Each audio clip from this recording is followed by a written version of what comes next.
Ladies and gentleman, ರಾಜ್ಯ ರಾಜಕಾರಣದಲ್ಲಿ ಅದರಲ್ಲೂ ಕಾಂಗ್ರೆಸ್ ಸರ್ಕಾರ ಮತ್ತು ಪಕ್ಷದಲ್ಲಿ ದೊಡ್ಡದೊಂದು ಸ್ಫೋಟಕ ಹೇಳಿಕೆ ಈಗ ಹೊರಗಡೆ ಬಂದಿದೆ. ಆ ಹೇಳಿಕೆಯನ್ನು ಕೊಟ್ಟಿರ್ತಕ್ಕಂಥವರು ಇಲ್ಲಿ ಯಾರೋ ಇರತಕ್ಕಂಥ ಲೋಕಲ್ ಶಾಸಕರಲ್ಲ, ಎಂಪಿಗಳಲ್ಲ, ಅಥವಾ ಕಾಂಗ್ರೆಸ್ ಪಕ್ಷದ ಸಚಿವರುಗಳಲ್ಲ, ಅಥವಾ DCM ಅಥವಾ CM ಕೂಡ ಅಲ್ಲ.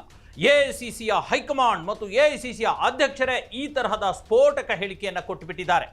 ಈಗ ಮಲ್ಲಿಕಾರ್ಜುನ ಖರ್ಗೆ ಅವರ ಈ ಮಾತಿದೆಯಲ್ಲ, ಅದು ರಾಜ್ಯ ಕಾಂಗ್ರೆಸ್ನಲ್ಲಿ ಒಂದು ದೊಡ್ಡ ಮಟ್ಟದ ತಲ್ಲಣವನ್ನ ಹುಟ್ಟುಹಾಕಿದೆ ಮತ್ತು ಇಡೀ ಕಾಂಗ್ರೆಸ್ನಲ್ಲಿ ಹುಟ್ಟಿರ್ತಕ್ಕಂಥ ಬಿರುಕುಗಳಿಗೆ, ಗೊಂದಲಗಳಿಗೆ ಒಂದು ರೀತಿಯ ತಾತ್ಕಾಲಿಕ ಫುಲ್ ಸ್ಟಾಪ್ ಅನ್ನ ಹಾಕಿಬಿಟ್ಟಿದೆ.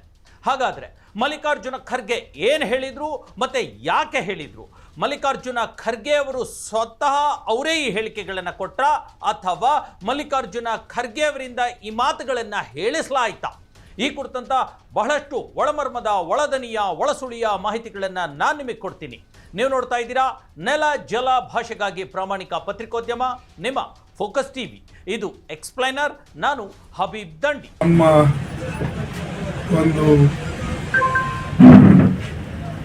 ಐಡಿಯಾಲಜಿ ಪ್ರಕಾರ ಮತ್ತು ನಾವು ಪಕ್ಷದಲ್ಲಿ ಏನು ನಾವು ಇಲ್ಲಿವರೆಗೆ ದುಡ್ಕೊಂಡು ಬಂದಿದ್ದೇವೆ, ನಮ್ಮ ನಿರ್ಣಯಗಳು ಹೆಚ್ಚಾಗಿ ಸೋನಿಯಾ ಗಾಂಧಿಯವರು ತೆಗೆದುಕೊಳ್ತಾರೆ.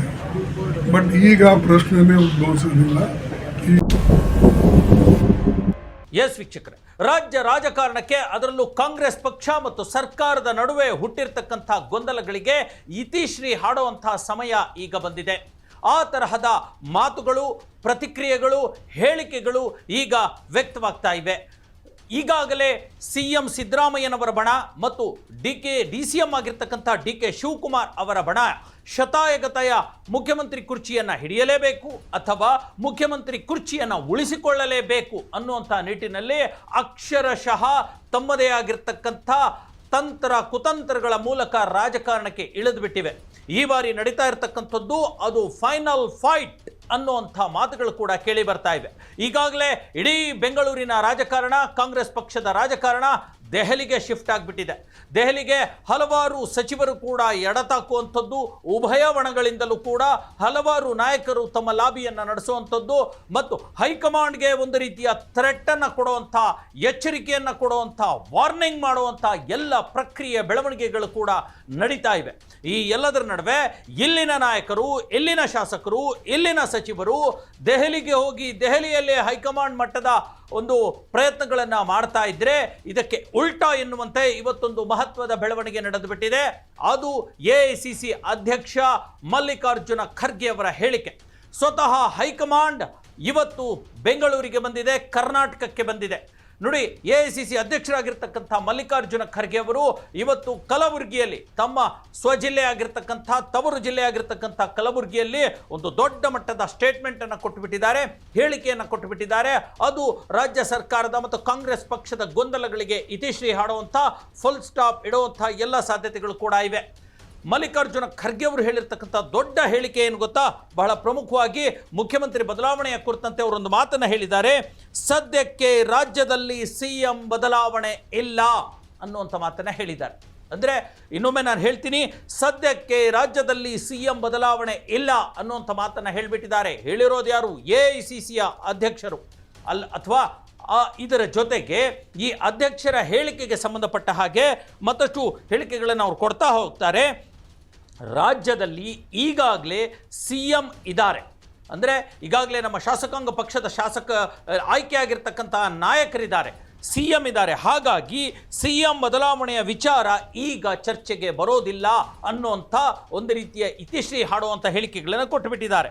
ಅದಲ್ಲದೆ ಜೊತೆಗೆ ಈಗಾಗಲೇ ಸ್ವತಃ ದಲಿತ ಮುಖ್ಯಮಂತ್ರಿಯ ಚರ್ಚೆ ಬರ್ತಾ ಇದೆ. ಈ ಬಗ್ಗೆ ತಾವೇನು ಹೇಳ್ತೀರಾ?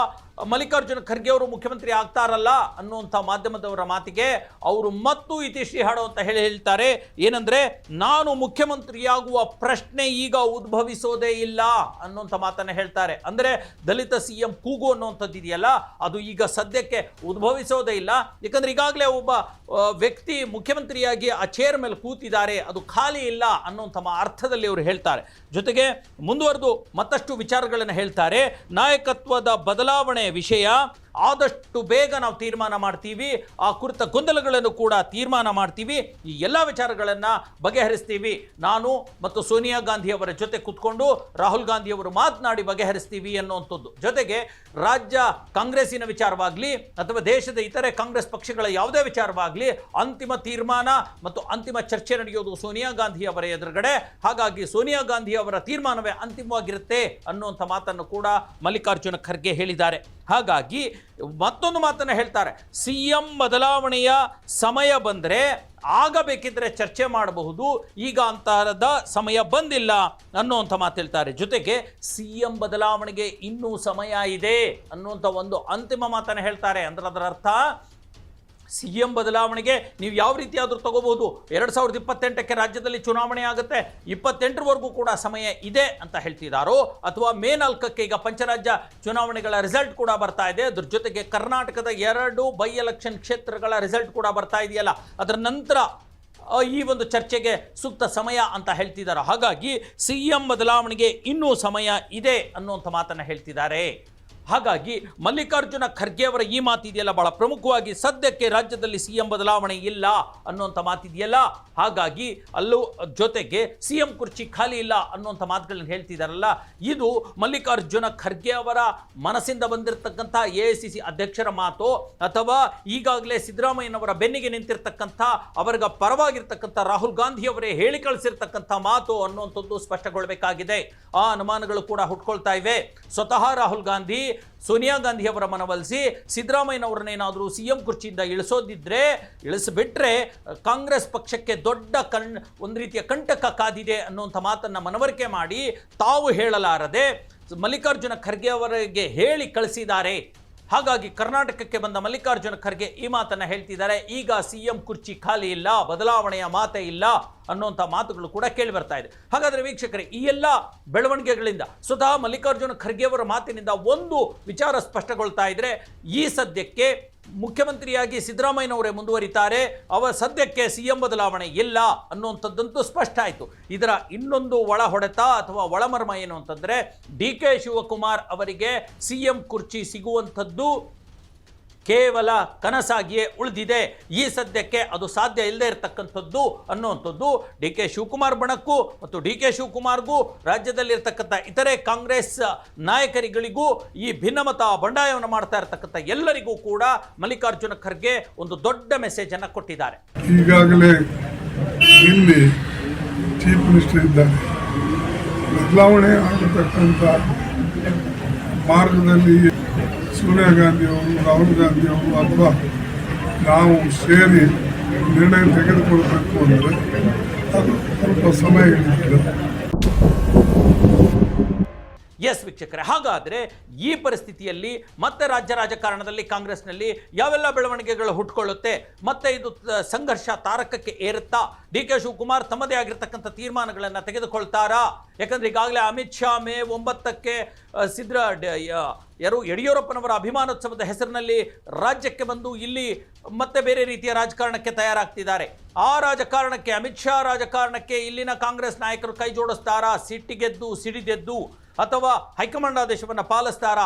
ಸಾಕಷ್ಟು ಪ್ರಶ್ನೆಗಳಿವೆ. ಉತ್ತರ ಕಾಲವೇ ಹೇಳಬೇಕಿದೆ. ಮೇ 9ರ ನಂತರ ಇದಕ್ಕೆ ಒಂದು ಸ್ಪಷ್ಟ ಉತ್ತರ. ಮೇ 4ರ ಉಪ ಎಲೆಕ್ಷನ್ ಚುನಾವಣೆಯ ನಂತರ ಮತ್ತು ಮೇ 9ರ ಅಭಿಮಾನೋತ್ಸವದ ನಂತರ ಇದಕ್ಕೆ ಪಂಚರಾಜ್ಯ ಚುನಾವಣೆಗಳ ರಿಸಲ್ಟು ಕೂಡ ಸೇರಿದಂತೆ ಒಂದು ಸ್ಪಷ್ಟ ಉತ್ತರ ಸಿಗಲಿದೆ. ಸದ್ಯಕ್ಕೆ ಸಿದ್ದರಾಮಯ್ಯ ನಿರಾಳರಾಗಿದ್ದಾರೆ. ಎಸ್ ವೀಕ್ಷಕರೇ, ಇದಾಗಿತ್ತು ಇವತ್ತಿನ ಎಕ್ಸ್ಪ್ಲೇನರ್. ಮುಂದಿನ ಮತ್ತೊಂದು ವಿಚಾರದೊಂದಿಗೆ ಮತ್ತೆ ಬರ್ತೀನಿ. ಅಲ್ಲಿವರೆಗೂ ನೋಡ್ತಾ ಇರಿ ನೆಲ ಜಲ ಭಾಷೆಗಾಗಿ ಪ್ರಾಮಾಣಿಕ ಪತ್ರಿಕೋದ್ಯಮ, ನಿಮ್ಮ ಫೋಕಸ್ ಟಿವಿ.